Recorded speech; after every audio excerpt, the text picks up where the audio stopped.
Sejam bem-vindos ao True Crime Brasil.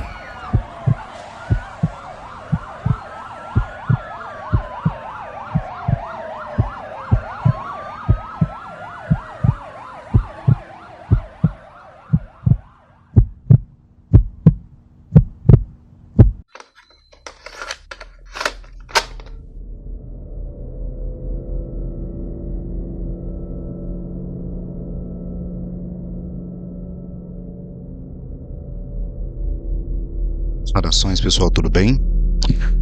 No episódio de hoje eu vim trazer um caso baseado num texto sobre um assassino serial que viveu e assolou o Brasil, e especificamente São Paulo, nos anos 60. O caso de hoje é sobre um bandido que hoje está esquecido, mas durante muito tempo ele foi manchetes e aterrorizou as mansões e zona sul de São Paulo. Era o bandido da Luz Vermelha. Então bora lá conhecer esse caso. João Acácio Pereira da Costa, 4 assassinatos, 7 tentativas de homicídio, 77 assaltos. Pena total, 351 anos de prisão. Agia sempre da mesma forma, no escuro, com uma lanterna vermelha na mão. Era assim que ele invadia mansões, assaltava, estuprava e, se houvesse reação, matava.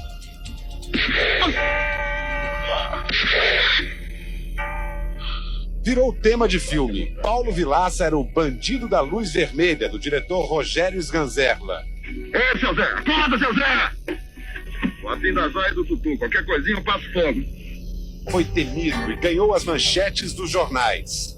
João Acácio era o inimigo público número 1. Hoje, João Acácio é apenas uma sombra do Luz Vermelha. Tem problemas mentais, fala muito rápido, de forma quase incompreensível. Balança o corpo de um lado para o outro, sem parar. Efeito da medicação que recebe dos psiquiatras. Quando lembra sua vida de crimes, chora. João Acácio conta que usava o dinheiro dos assaltos para comer bem, comprar roupas, automóveis e pagar a companhia das prostitutas da Boca do Lixo. João Acácio tem um sonho: voltar para Santa Catarina, onde nasceu, e ainda tem um irmão, o bandido da Luz Vermelha. Ou o que restou dele está trancafiado na casa de custódia e tratamento de Taubaté.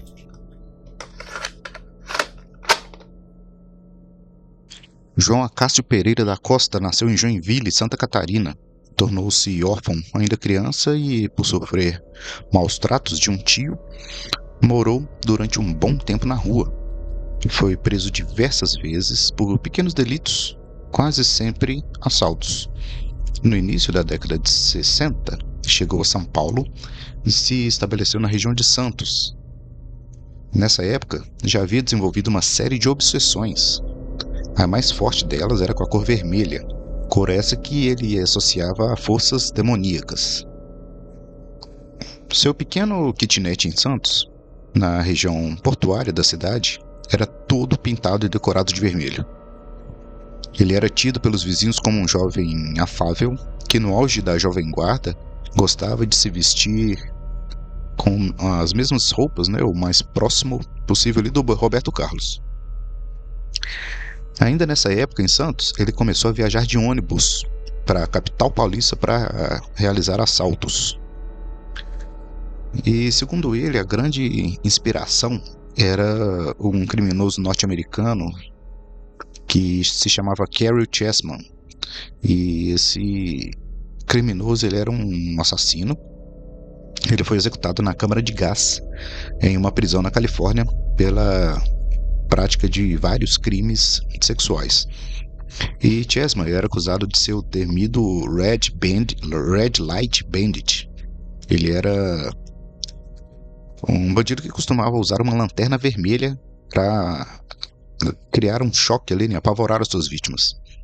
Impressionado com essa história, o João Acácio resolveu assumir a identidade do criminoso e passou a usar uma lanterna idêntica nos assaltos.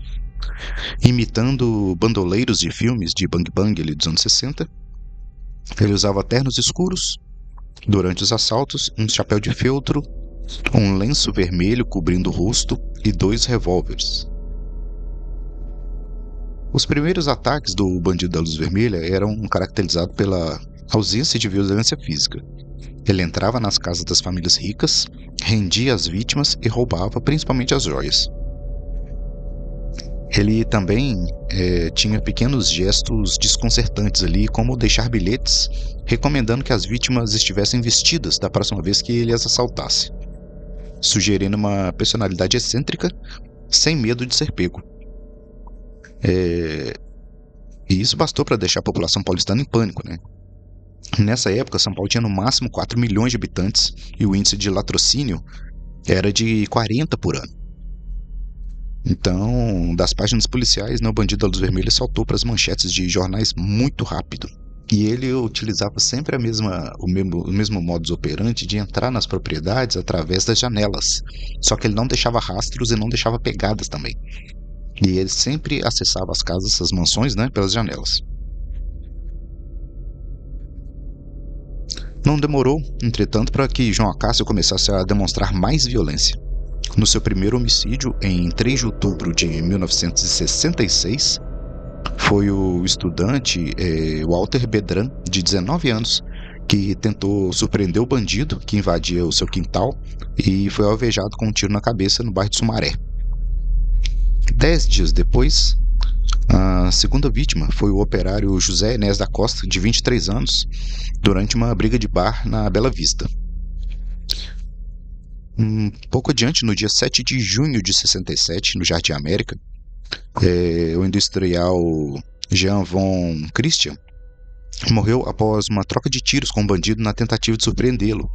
No mês seguinte, no dia 6, ele assassinou o vigia José Fortunato, que tentou impedir sua entrada em uma mansão onde ele estava de vigia na Guarita, no bairro Ipiranga. Em 67, ainda no Paraná, ele foi preso e até então, né, contabilizado, ele tinha cometido 77 assaltos, 2 homicídios, 2 latrocínios, 7 tentativas de homicídio e calcula-se que ele tenha estuprado mais de 100 mulheres ao longo dos anos. As vítimas, né, vítimas essas que nunca deram queixa, condenado a 351 anos de prisão, aos quais dos 7 últimos, né, ele ficaria no manicômio. Ele cumpriu 30 anos, né, previstos em lei, e foi libertado na noite do dia 26, meados de 26 de agosto de 97, e retornou para a cidade de origem, lá Joinville, e ele tinha uma certa popularidade, né? Como ele tinha obsessão pelo vermelho, ele sempre saía às ruas vestido de roupas vermelhas também, e quando alguém lhe pedia algum autógrafo, ele simplesmente escrevia a palavra autógrafo. Então a gente tem uma bizarrice nesse caso, né? Além dele ter cumprido os 30 anos e ter sido liberado, ele virou uma celebridade, né? Ficou popular, né? Então a gente vê um momento muito estranho, né? Onde as pessoas ovacionam esse tipo de pessoa, com esse tipo de comportamento, acaba virando um herói aos olhos do público, né? Vira uma celebridade ali. Então, e ele debochava das pessoas, né? Quando as pessoas vinham pedir um autógrafo para ele só rabiscava a palavra autógrafo de volta. Ele foi liberado em 97, né? E no ano de 98, ele morava de favor na casa de um pescador, que era um conhecido da família dele, e ele estava ameaçando a família desse pescador, ameaçou o irmão do pescador, a esfaquear ele, falou que ia matar as crianças da família e tal. Ele estava bem descontrolado, né? Ele tinha diversos problemas psicológicos. Ele ameaçou a família e quando ele pegou uma faca para matar o irmão do pescador, o pescador conseguiu dar um tiro certeiro ali, né, na cabeça dele, e foi um tiro fatal, né, finalizando aí a estrada desse serial brasileiro, né, do ano de 1998. Então esse caso, ele é um caso que eu não peguei, né? Eu sou de 1986, mas eu lembro que na minha infância e na minha adolescência, esse caso, ele estava muito em voga, estava sendo muito falado, que foi na época que ele estava próximo ali de sair, estava sendo liberado.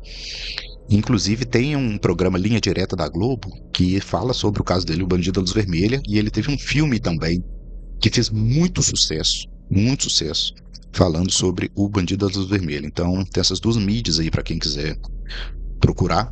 Eu vou deixar o link do site da Globo sobre o Linha Direta, né? Sobre esse caso.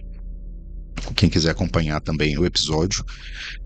Mas fica aqui o primeiro caso, né, do nosso spin-off aqui dentro do Projeto Contato Podcast, falando especificamente de crimes brasileiros, né? Crimes famosos brasileiros, né? True crimes aí que abalaram muito a paz, né, e a sanidade da sociedade aí ao longo dos anos. Então, vou aguardar o feedback de vocês. Abre uma caixinha dos comentários para o final e vou deixar os links devidos na descrição. E vou deixar um convite para vocês também, que ontem, na live do Fenômeno à noite, foi anunciado um projeto que está sendo organizado por mim, mas uma galera muito legal, que é um congresso de ufologia em Belo Horizonte. Vai acontecer nos dias 21 e 22 de novembro. Estou fechando o espaço, o hotel, né, que vai receber o evento. Mas vão ser 2 dias de palestras somente de ufologia. Então imagina uma pessoa bacana de ufologia que você gosta, provavelmente essa pessoa vai estar lá. Então me procure nas redes sociais, na rede social do Projeto Contato Podcast, as artes já estão sendo postadas lá. Se tiver alguma dúvida, em breve aí a gente vai ter o line-up certinho de todo mundo que vai participar e as demais descrições, né? O valor dos ingressos, como é que funciona, quais os horários, beleza? E vai ser num final de semana muito bacana, que vai ser numa semana de feriado da Consciência Negra. O feriado vai cair na quinta-feira. Então, o pessoal vai ter de quinta a domingo para curtir Belo Horizonte aí e pegar pelo menos 2 dias bem legais de palestras sobre ufologia com o melhor que nós temos aí da casuística e dos pesquisadores do nosso Brasil. Beleza? Então, estou fazendo o possível para poder trazer um máximo de pessoas bacanas e aguardo vocês lá também. Beleza? Fiquem espertos aí, sigam as redes sociais aí para não perder as novidades e a gente se vê em breve. Valeu!